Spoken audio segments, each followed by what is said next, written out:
영어 실력만 향상되는 게 아니라 이러다 정말로 인생이 바뀔 것 같다. 무한도전 김태호 PD 강력 추천. 통역사 출신 영어 독학의 신이 알려주는 궁극의 영어 마스터 비법. 영어책 한 권 외워봤니? 영어책 한 권이 통째로 복사됩니다. 영어책 한 권 외워봤니? 위즈덤 하우스.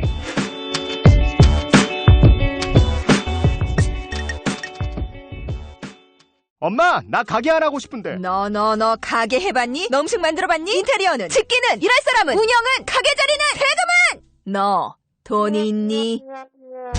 나는 요술램프 몬스터 셰프다. 네가 원하는 모든 것을 들어주마. 맛집의 맛을 똑같이 만들어주실 수 있어요? 맛뿐만 아니라 돈과 청음의 모든 비법을 알려주겠노라. 야하!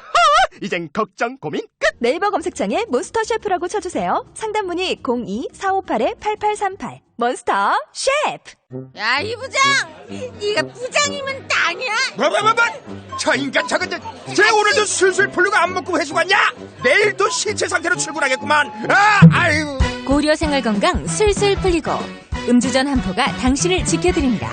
특허받은 천연 유래 성분 숙취 해소제 술술 풀리고를 은하계 최저가로 딴지마켓에서 만나보세요. 고민을 넣어주는 친구 쇼한 침대. 쇼한 침대가 고민을 들어준다고? 편안한 잠자리의 친구 쇼한 침대. 그렇게 편안하니? 머리부터 발끝까지 너무나 포근한 느낌. 오늘부터 내 친구 쇼한 침대. 어디에 있다고? 딴지마켓에 있네.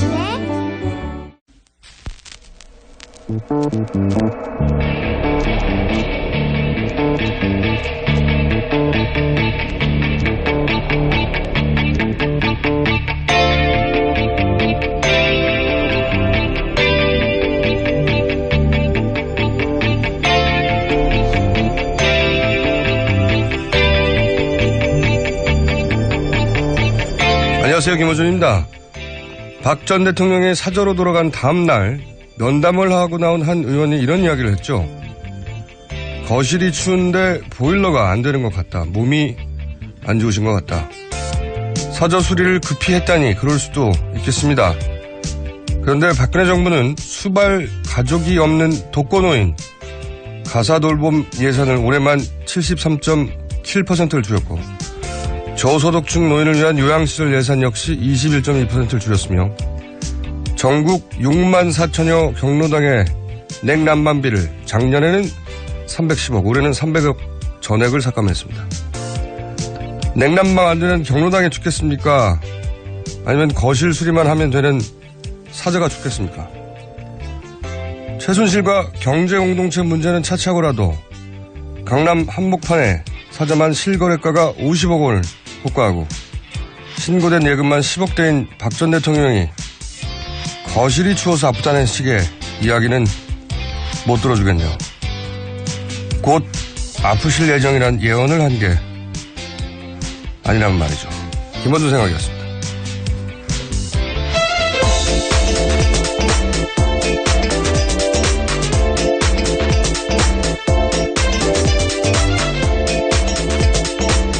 시사인의 김은지입니다. 네, 아프실 예정인 것 같다고 제가 말씀을 드렸는데 많은 분들이 공감을 하시는 건가요? 네.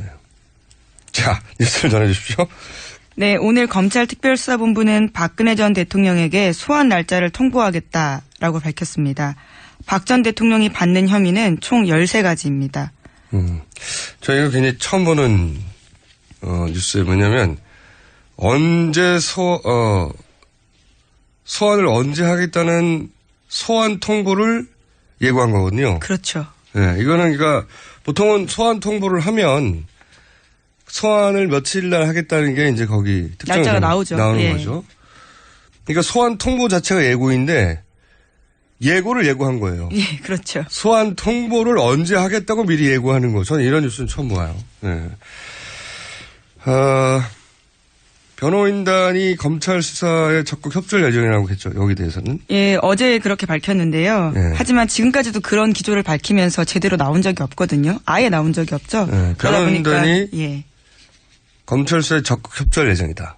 이 예고를 예고한 것을 보고 저는 이 말이 이제 적극 협조할 예정이 적극 아프실 예정으로 들려요. 이명희 현상인가? 한청처럼. 근데 이제 통상적인 휠체어를 타는 방법은 저는 안 할 거라고 봅니다. 왜냐면은, 박근혜 전 대통령은 포토라인을 세우지 않으려고 하는 거거든요.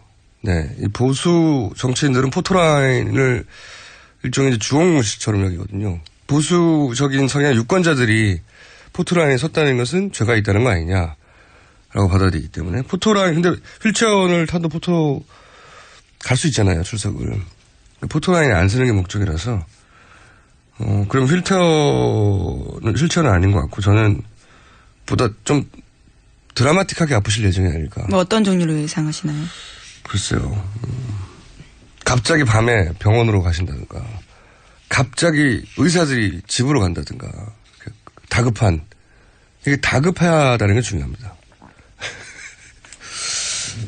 저는 그렇게 예측해 봅니다. 네, 검찰 또한 아프다라는 조원진 의원의 이야기를 주목하고 있다고 합니다. 네. 바보는 아니니까요. 네. 네. 근데 이제 통상적인 방법은 아닐 것이죠. 좀 더 드라마틱하게 아프실 예정이 아닐까 하는 그런 환청이 저는 들립니다. 자, 그리고 또 사실 변호사들이 걱정할 수밖에 없는 게 검찰의 조사를 받아본 적이 없잖아요. 아니, 사실은 박근혜 대통령 자체가 누군가한테 이렇게 추궁을 당하고 질문을 받고 대답을 강요받고 그런 걸 평생 해보지 않았을 거예요. 네, 기자회견조차 제대로 하지 않았으니까요. 답변도 잘 안 예. 받으니까. 근데 이제 검찰은 실제 가서 이제 조사를 받기 시작하면, 보통 자기가 이렇게 저렇게 설명하고 해명하면 다 검찰에 이해해 줄 거라는 착각을 일반인들도 많이 가지거든요. 박근혜 대통령은 더더욱 그럴 거라고 봐요, 전 대통령은. 더더욱이 검찰에 물어보면, 아니, 그건 이게 아니고 저게 아니고 설명할 공산이 큰데, 그게 이제 덫이거든요, 덫. 근데 변호사는 옆에서 대신 답을 해줄 수가 없어요. 옆에서 이 답을 해야 되냐 말아야 되냐 물어보면, 하지 말라, 하라, 뭐 이런 조언을 할 수 있어도. 네, 상의 정도 할 수 있죠. 상의 정도 할 수 있어도 대신 답을 할 수가 없거든요. 저는 그래서 조서를 받으면 망할 가능성이 커요. 굉장히. 매우 높다. 그래서 변호인단의 입장에서는 이것도 막아야 되는 게 굉장히 중요하다. 이 진술이 나중에 법정에서 굉장히 불리하게 작용할 것 같으니까. 근데 문제는 이제 어떻게 아프실 것인가.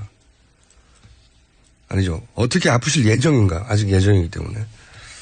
네, 계속해서 검찰 조사를 피하는 게 결코 유리하지만은 않습니다. 헌법재판소에서도요. 그런 부분에 대해서 지적하면서 법에 대한 수호 의지가 없었다. 이런 이야기 하거든요. 그것보다 본인 입으로 말하는 게 훨씬 더 불리해질 거라는 거죠. 네.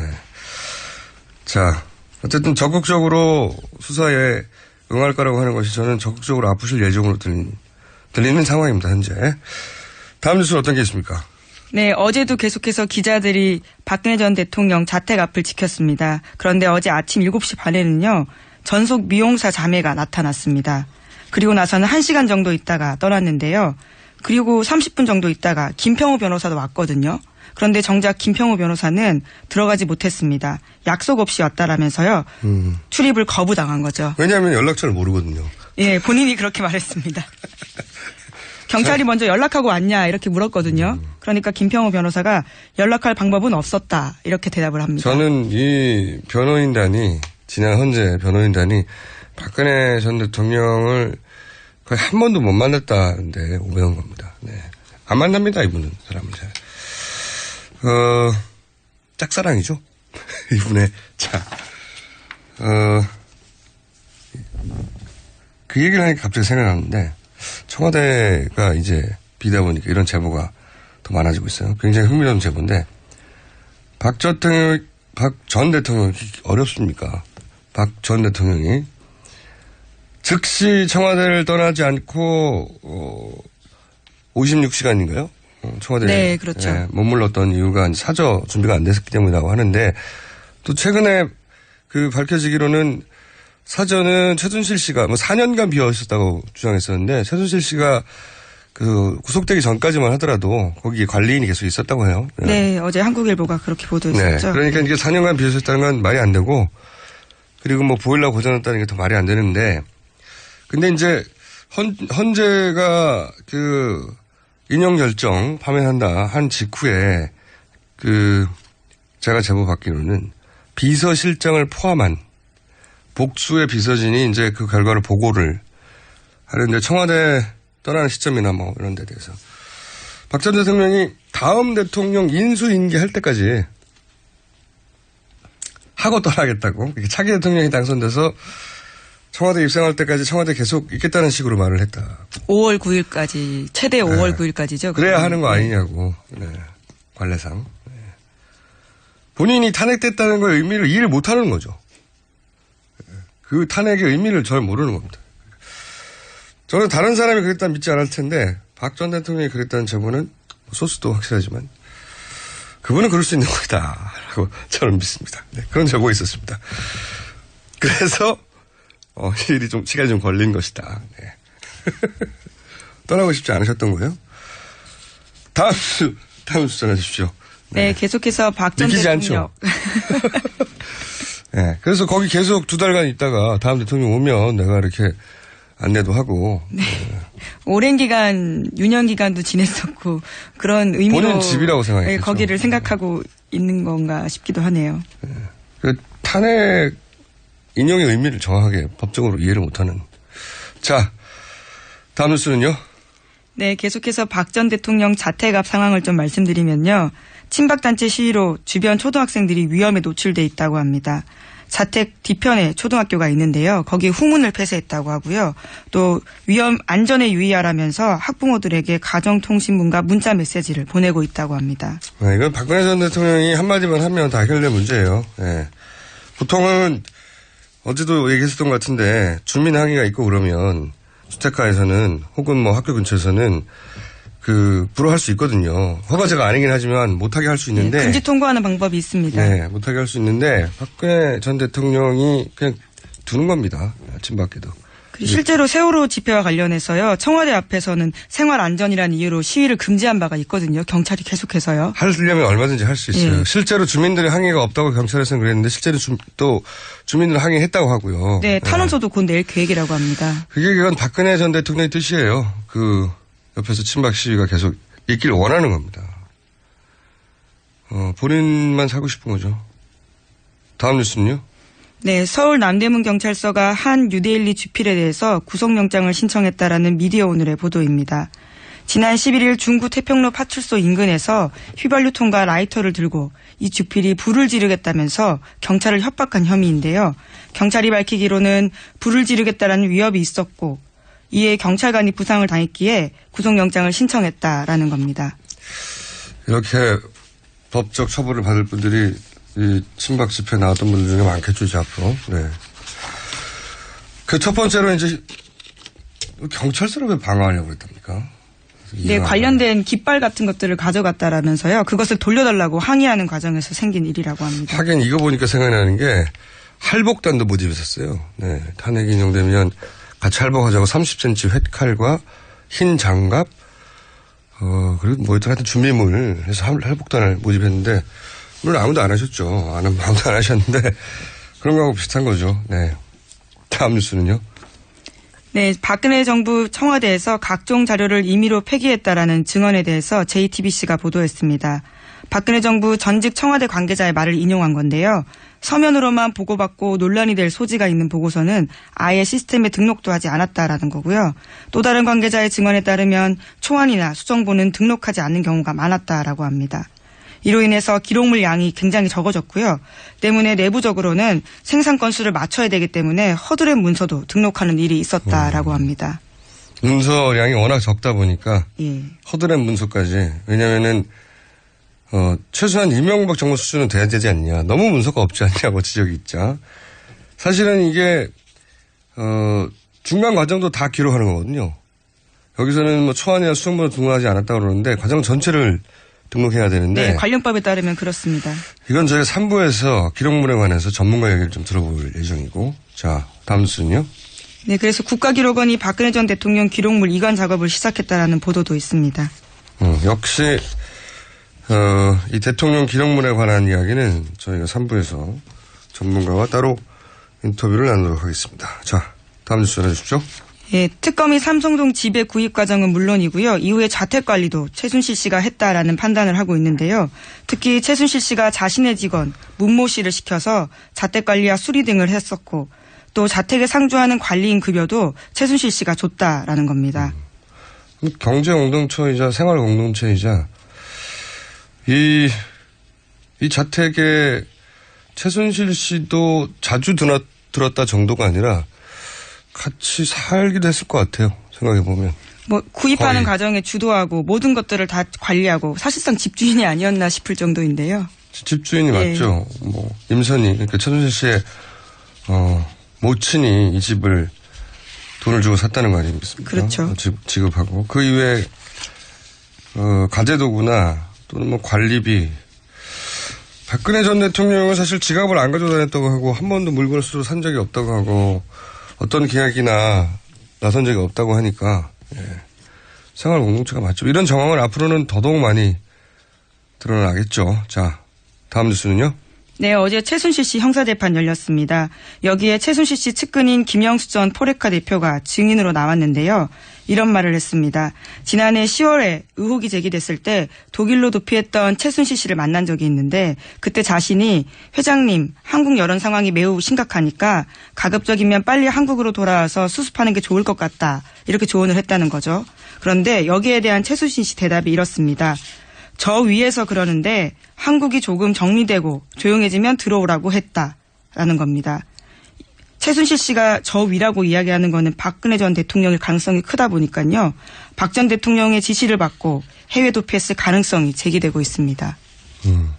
이분은 최순실 씨 측근이에요. 그러니까 포스코 계열 광고사서 포레카가 여러 번 등장했었지만 최순실 씨가 인수하려고 했던 그러다가 실패한 그렇죠. 포스코 계열 광고회사에 최순실 씨가 인사한 인물이죠. 이 인물이 이제 법정에 나와서 이야기를 하기를 그러니까 이분이 가까웠기 때문에 독일로 도피했던 최순실 씨를 만나서 생필품 현금 전달했는데 네, 도피를 도운 거죠. 네.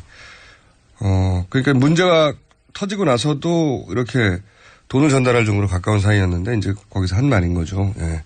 근데 빨리 돌아와야 되겠다. 자기 생각에는 그랬더니 이제 위에서 좀 피해 있으라고 한다. 그 최순실 씨가 위라고 하는 거는 대통령밖에 생각나지 않았다고는 말도 했죠. 네네. 예. 그렇겠죠. 예. 이런 정황도 검찰 수사를 받는 과정에서 드러날 수밖에 없거든요. 이런 증언을 통해서. 그러니까 아프실 예정이라니까요. 또 최순실 씨 독일에 있을 때 박 전 대통령과 수차례 통화했다라는 내용도 이미 네. 대포폰으로요. 157회. 예, 나와 있죠. 숫자는 왜 기억이 나는 예. 거죠? 127회인가요? 네.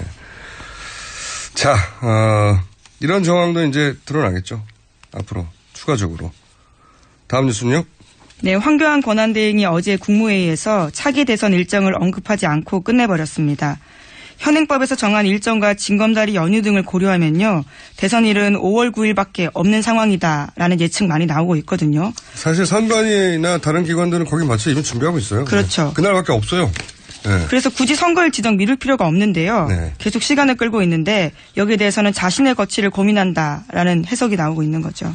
그러니까 본인이 언제 나갈 건지 안 나갈 건지를 정해야 이 발표를 할 수 있을 거라고 이제 보는 거죠, 사람들이. 근데 저는 황교안 대행을 보고 있으면 이분은 굉장히 불세출이라고 하죠, 불세출. 불세출의 웨이터다. 네. 기다리는 사람. 네. 기다리기 달인이에요. 장학 퀴즈라고 했어요, 장학 퀴즈. 다른 사람들은 초반에 막 퀴즈를 맞추고 앞서 나가는데 나중에 그 사람들이 많이 틀려가지고 다 탈락하고 문제 하나도 안 맞췄는데 가만히 있다가 얼떨결에 결승 나가는 상승이 있어요. 네. 나 가만히 있었는데 주변에서 다 떨어져 나갔네? 이런 황교안 총리를 보면 그런 케이스가 생각납니다. 몇 달 전만 해도 문자로 해고 통보를 받았잖아요. 그렇죠. 네.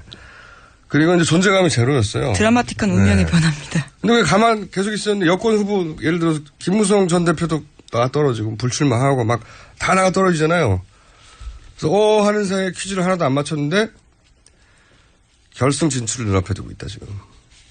가만히 기다리게 다니는 거죠. 불세출의 웨이터.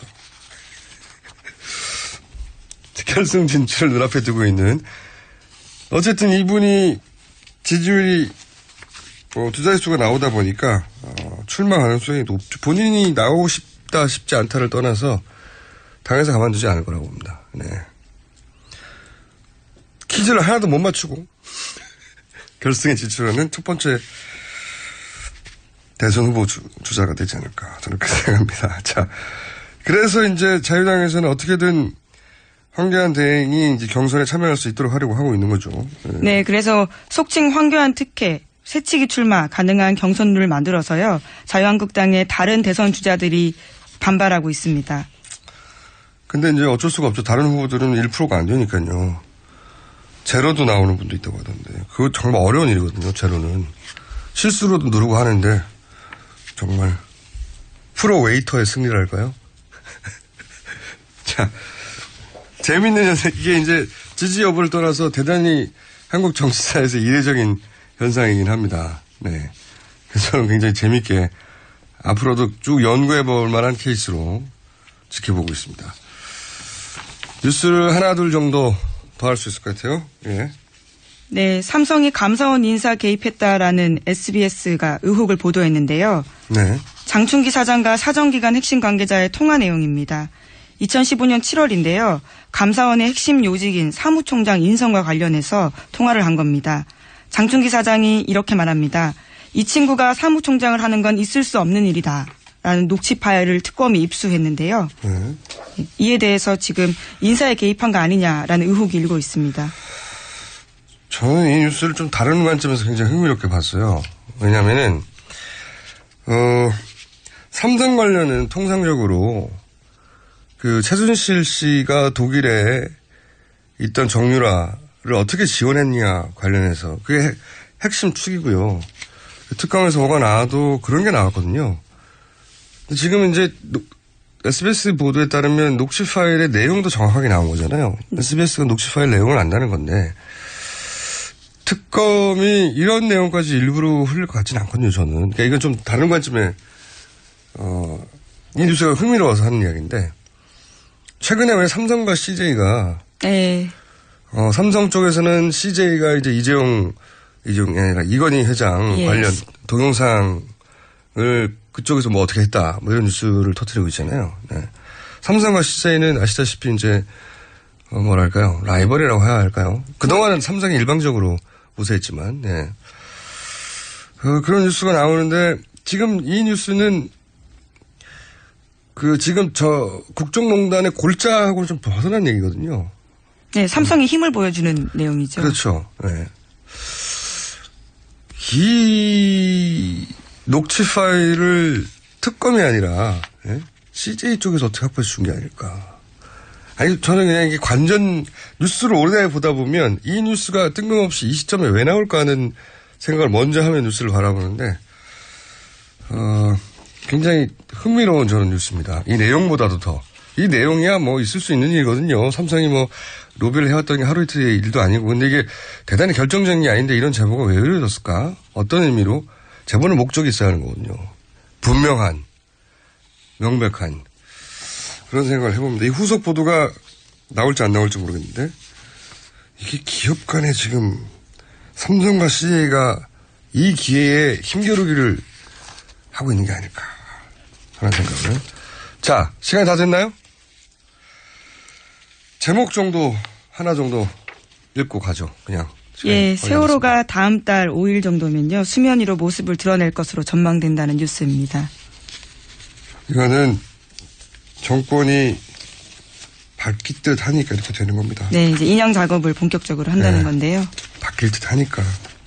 정말 나쁜 인양과 관련된 사람들 중에 누군가는 꼭 책임져야 될 겁니다, 아마. 정말 나쁜 짓을 했어요. 여기까지 하겠습니다. 시사인의 김은지였습니다. 감사합니다. 굶고 뛰고 땀 빼고 다 해봤다. 그래봐야 소용없었다. 다이어트는 결국 먹는 게 문제다! 동결건조 채소와 동물, 단백질, 그리고 효소와 비타민, 미네랄로 만든 다이어트 전용 그린 스무디로 하루 한두 끼만 바꿔 드세요. 검색창에서 비타샵을 검색해주세요. 아무도 묻지도 따지지도 않고 가입하셨다고요? 보험은 너무 어려워요. 걱정 마십시오. 마이보험 체크가 도와드립니다. 1800-7917 마이보험 체크로 지금 전화 주세요. 1800-7917 이미 가입한 보험이나 신규 보험도 가장 좋은 조건을 체크해서 찾아드립니다. 인터넷 한글 주소 마이보험.com 또는 카카오톡에서 아이디 검색 마이보험을 친구 추가하여 상담하실 수 있습니다. 여성 여러분, 골반이 삐딱하면 허리가 아파요. 아랫배가 나와요. 골반이 바로 서야 건강도 아름다움도 바로 섭니다. 바디로직을 입으세요. 토크밴드의 입체적인 탄력이 틀어진 골반을 바로잡습니다. 간편하고 확실한 골반 교정 타이즈 바디로직. 삐딱한 남성 골반에도 역시 바디로직. 바디로직의 효과를 못 느끼셨다면 100% 환불해드립니다. 자세한 환불 조건은 홈페이지를 참조하세요.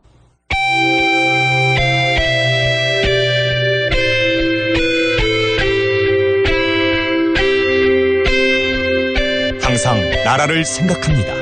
이혜훈의 나라 걱정.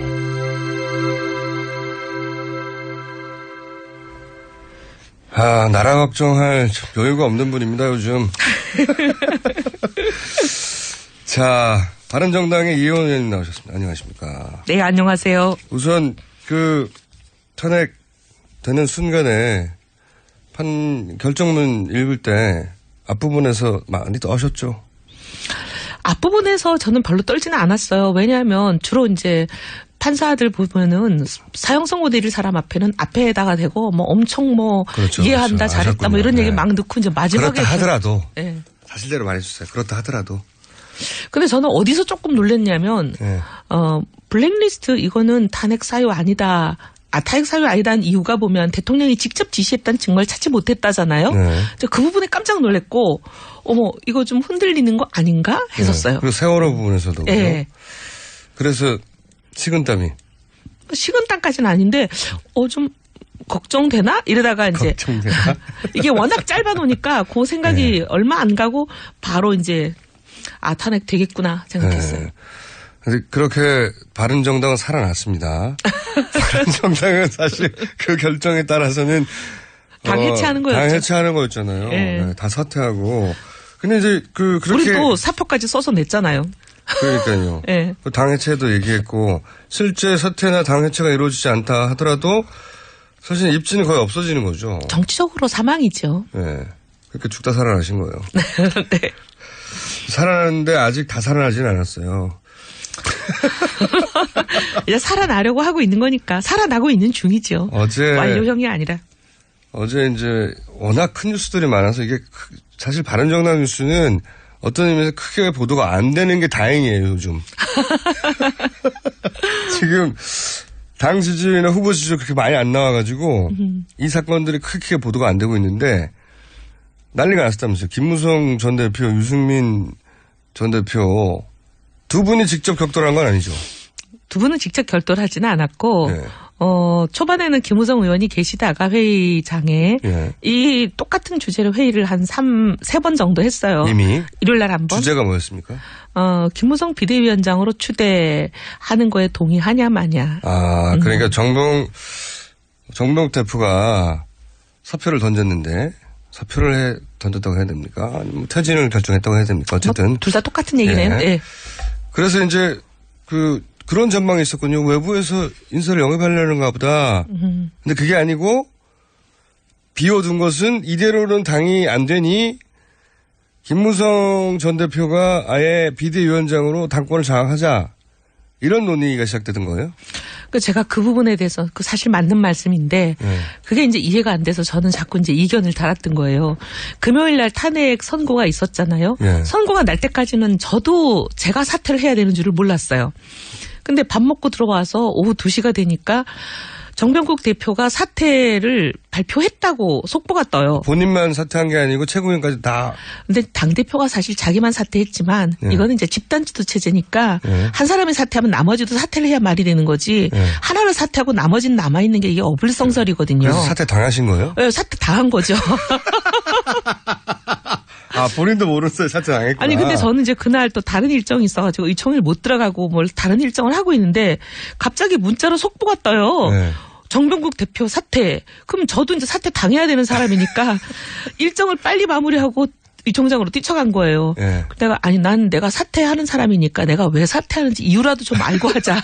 이유를 모른 채 네. 이미 사퇴 당한 네. 상태로. 그래서 이제 그렇게 얘기를 했더니 네. 소위 지금 이제 김무성 우리 전 대표를 비대위원장으로 추대해야 된다고 얘기하는 요 분들이 뭐라 그러시냐면 아 우리가 이제 탄핵도 됐고 하니까 넓혀서 외연도 확대하고 통합을 해야 되지 않냐. 우리가 통합의 용광로가 돼야 되지 않냐.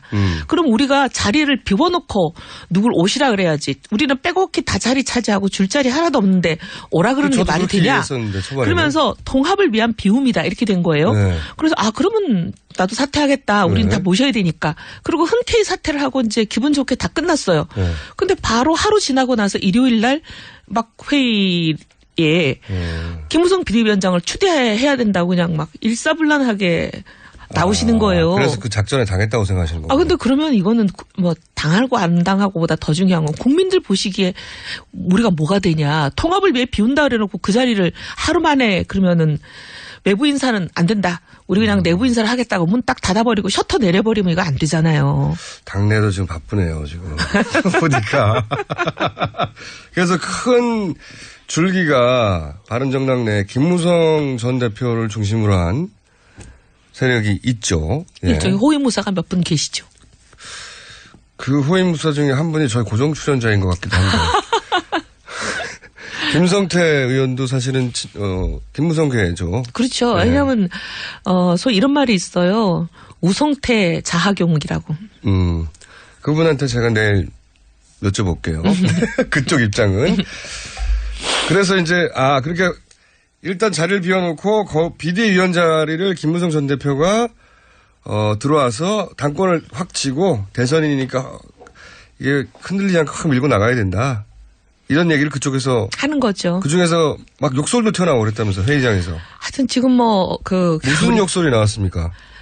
방송 금지 용어가 있는 것 같고 네. 야 인마 이런 건 나왔어요. 그거는 그걸 기준으로 강도가 조금 높은 단어도 있었어요. 그래요? XX. X로 신문에 쓴 걸로 봐서 저는 그 얘기를 못 들은 것 같은데 아마 그 자리에 계셨죠? 예. 현장에 계셨네요, 그러면. 근데 18 이런 말은 안 들어가고요. 예. 18? 그 정도까지는 아니지만 네, 그 어쨌든 정도까지는 아닌데 동료들끼리 야 인마보다는 조금 센 단어가 하나 들어갔던 것 같아요. 하여튼 격정적으로. 네. 네. 그러면서 혹시 집기를 던진다든가 그런 거 잘하시는 분이 있는데 제가 알기로는. 지목되는 한 분이 마이크 2개를 묶어서 던졌죠. 묶음으로. 예, 근데 다행히 이게 이제 선으로 연결돼 있어 놓으니까 멀리 날아가지 못하고 바로 그 앞에 톡 떨어졌어요. 그 묶인 거 보고 다 선수들인데. 그런가요? 알고 했죠. 여하가 그 정도로 흥분됐다? 근데 이제 제가 좀 크게 갈리는 선은 그러면 김무성 전 대표가 비대위원장을 해야 된다? 안 된다. 그거는 비워두고 차라리 외부 사람을 끌어들이자 이거죠. 그러니까 이제 비대위원장은 우리가 통합을 위한 비움이라고 그래놓고 하루 지나서 이렇게 하는 건 정말 국민 앞에 말이 안 되니 그건 그냥 두고. 근데 이분들 이제 주장이 왜 이제 비대위원장을 해야 된다고 주장하냐면 빅텐트 연대를 하는 통합의 전도사가 돼야 되는데 밖에 나가서 일종의 영업상만이에요. 하려면 당도 마음대로 못 하는데. 그럼 밖에 나가서 얘기를 하려면은 뭐 계급장이 있어야 되는 거니까 계급장을 붙여서 힘을 실어주자.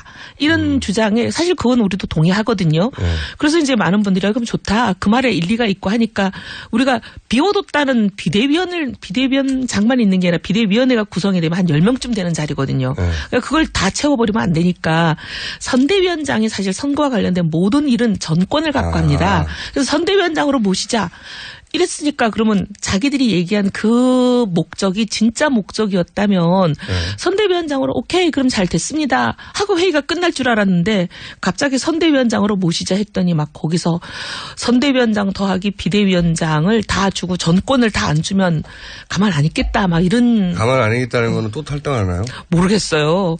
그래갖고 이제 막 여러 가지 이제 복잡한. 일단 두 쪽을 막 공격하세요. 왜냐하면 이쪽은 내일 들을 거거든요, 방어를. 그렇기 때문에 이미 방어가 보장되어 있기 때문에 여간 공격이라기보다는 있었던 일을 그대로 중계해드리는 거예요. 비대위원장과 선대위원장 사이 직책으로만 말하자면. 그런데 한마디로 말하면 정권을 줘야 내가 밖에 나가서 우리 당을 더 키우는 제3지대 혹은 뭐 그 김종인 전 대표 뭐 비패권지대 굉장히 이상한 용어예요. 입에 안 붙는. 일단 명칭을 잘 선택해서 써야 되는데 입이 안 붙어가지고. 반패권이 더 낫겠네요. 입에 붙기로는. 어쨌든 너무 어려워요. 네. 여하간 그런 제3지대를 구성하려면 그 사람들 좀 긁어 모아서 외연을 확대하려면 내가 결정권이 있어야 되지 않느냐 이런 주장인 거고. 근데 결정권을 행사할 필요가 꼭 있느냐. 선대위원장이면 선거에 관한 모든 문제는 전권을 가지고 있어요. 네, 그 정도. 그런데 그러면 핵심은 김무성 전 대표가 바른정당을 좌우지하는 게 옳으냐 아니냐의 문제네요. 오히려. 그러기도 하고 그다음에 김무성 대표 본인이 계속 만약에 김무성 전 대표가 당권을 쥐게 되면 걱정되는 바가 뭐가 있습니까? 근데 반대하는 분들, 너무 걱정하시는 분들은 김무성 대표는 정말 훌륭하다. 굉장히 희생도 많이 하고 또 본인이 공명성대하게 일을 처리하는 분이라 김무성 대표는 환영이다. 근데 이제 김무성 대표를 얼굴마담으로 내세워놓고 자기들이 최고위원 등등 비대위원이 최고위원에 해당하는 거거든요. 이게 소위 당직을 거의 이제 싹쓸이 하겠다는 그 옆에 있는 호위무사들 때문에 걱정돼서 안 된다. 이게 주장이에요. 김성태 의원 때문에 안 되는 겁니까? 뭐 누구라고 지목하긴 그렇지만. 붙어서 싸우면 진짜 재밌을 것 같은데. 저희가 언제 한번 코너로 만들어 보겠습니다. 여하간 그 쟁점이 뭔지는 알았어요. 예, 쟁점이 뭔지 이해했고요. 이거 어떻게 보십니까? 그 박근혜 전 대통령을 가까이서 모셨던 분으로 아프실 예정인 것 같지 않으세요? 아니 이제 그 주사를 많이 맞으셨을 때도 몸이 안 좋아서 주사 맞았다 그러셨잖아요. 예. 검찰 그런데 소환에 이제 그 주사를 사저에 나오셔서 맞지도 못하시는데 아플 가능성이 있죠. 검찰 소환에 응하지 않을 가능성이 높다고.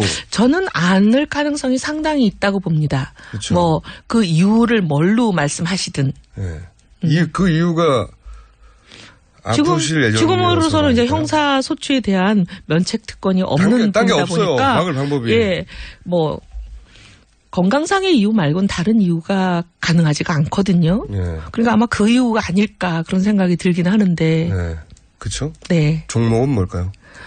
종목이요? 네. 지난번에 이제 보니까 뭐 불면증 등등 여러 가지 얘기하지 않으셨어요? 불면증으로 근데 안 나. 불면증이면 조사를 오래 받고 좋죠 뭐. 밤새 받을 수도 있고 그건 아닐 것 같은데 이 소위 이제 그 친박 의원으로 분류되는 분들 이분들이 그 사저라고 하지 않고 자택이라고 하는 게 더 맞다고. 여러분들의 지적이 있어서 네, 저도 그 저도 생각합니다. 사저가 뭔지 왜 사저라고 그러는지 좀 이해가 안 됐어요. 관저 반대가 사저죠. 예. 공관 사저. 그러니까 공무원들이 그냥 자기 개인 집을 사저라고 하니까. 아니 그러니까 그 경우에는 현직에 있을 때. 그렇죠. 공무원이 아니니까 사저가 아니네요. 현직에 있을 때 관저 사저가 해당되는 말이지. 지금 이제 현직에서 탄핵돼서 나오신 분이 왜 사저라는 말이. 자택. 예, 저도 굉장히 그분이 의아했어요. 예. 그게 입에 붙어 썼는데 저도 생각해보니까 자택이 맞아요. 맞습니다. 예.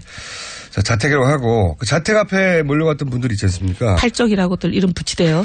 뭐 신종 팔적이라고. 근데 사실 이 박근혜 전 대통령에 대한 보수 진영의 그 개개인들의 호불호는 떠나서 박근혜 전 대통령이 동정심을 불러일으키거나 보수 지지자를 직결시킬 수 있는 기회가 있었잖아요. 자택에 돌아가는 순간에. 많이 최대한 이빠이 하셨잖아요.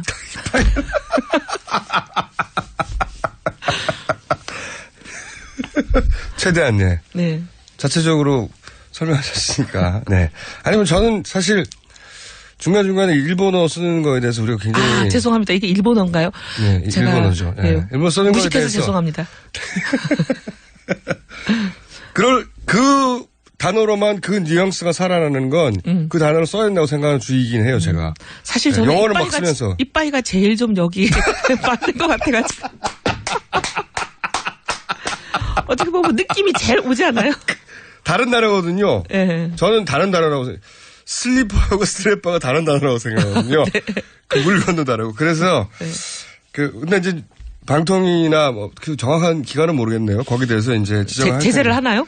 네, 기관 그건 뭐 저희 PD가 당하라고 하죠 뭐. 네.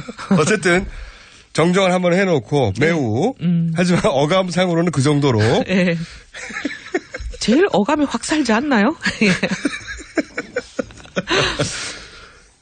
근데 그 최대치를 발휘한 그 퍼포먼스가 오로지 굉장히 소수로 찌그러든 친박 의원들 그리고 뭐 사진 보니까 경찰은 무지 많고 사실 지지자라고 하는 사람은 점점이 섞여 있고 몇 명 안 되던데요. 그러니까 그걸 보고 네.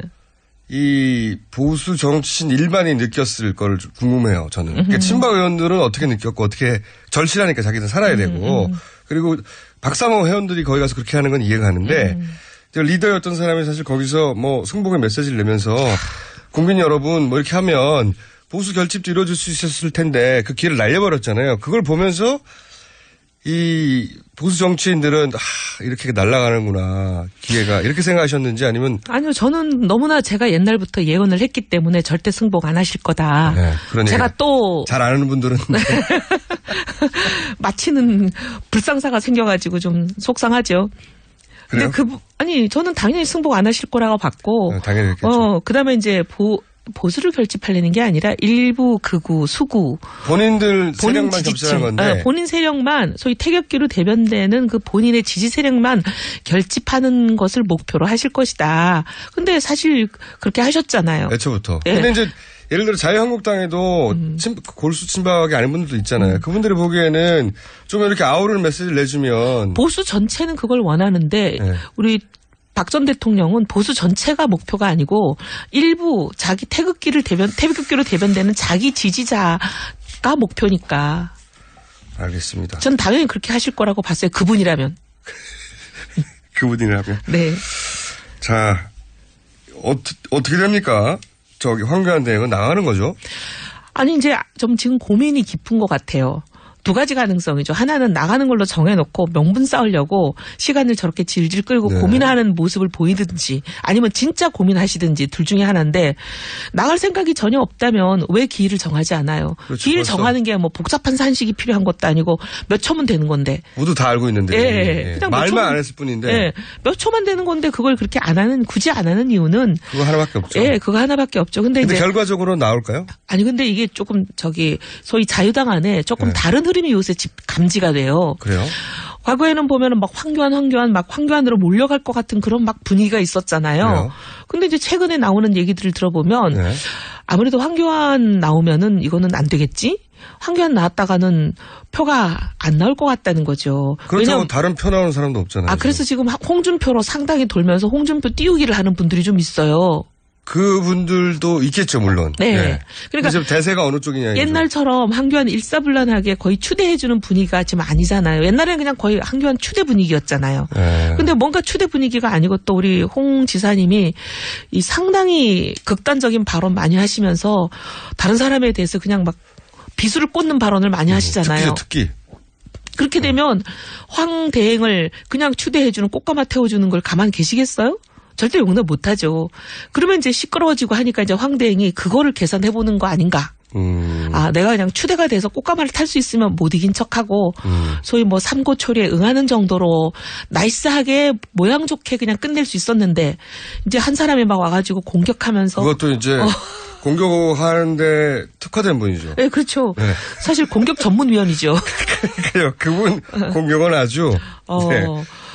하여튼 그래서 그런 분이 막 와서 이제 공격을 해대고 본인이 여러 가지 기스가 나고 그리고 잘못하면 추대도 안 되고 이상하게 될까봐 본인이 굉장히 고민하시는 거 아닌가. 이게 제 짐작이에요. 근데 그 세력의 판도가 본인이 그 의원님 느끼시기에는 황교안파가 얼마, 홍준표 파가 얼마 이렇게 보십니까?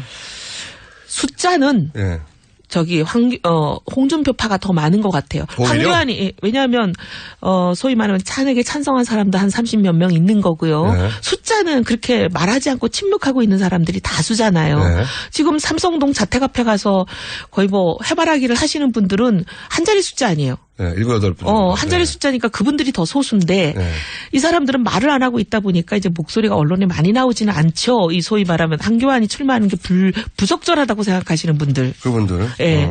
그러니까 숫자로 보면은 그건 뭐 뚜껑 열어봐야 알지 않겠나 싶을 정도인데 흐름은 어쨌든 황교안 대행의 출마가 적절치 못하다고 생각하는 사람이 자꾸 늘어나는 추세예요.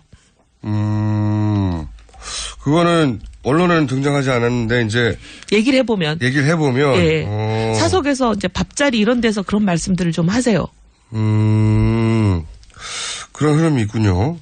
근데 이제 남의 당 걱정할 일이 아닌 게 지금.